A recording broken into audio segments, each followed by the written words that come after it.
పేరెంట్స్కి అర్థమయ్యేలా మనం చెప్పాలి అంటే మనం వాడే ప్రతి వస్తువులో కోడింగ్ అనేది మ్యాండేటరీ అయిపోయి ఉంటుంది కూడాను.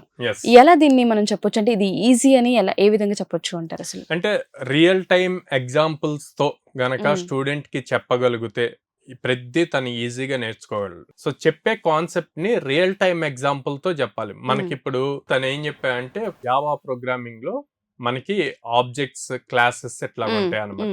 అది నాకు క్లియర్ గా అర్థం అవటానికి కిచెన్, బెడ్రూమ్ వాటిల్లో ఉండే థింగ్స్ ఇట్లా ఎగ్జాంపుల్స్ తీసుకున్నాను అనమాట.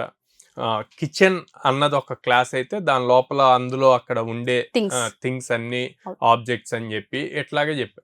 అప్పుడు నాకు చాలా ఈజీగా అర్థమైంది. అండ్ నేను ఆ అటెంప్ట్ లో నేను పాస్ అవ్వటం కాకుండా 75 మార్క్స్ కి 73 74 వచ్చినాయి. సో ప్రాక్టికల్ నాలెడ్జ్ ట్రైనర్ చెప్పే విధానాన్ని బట్టి ఉంటది అనమాట.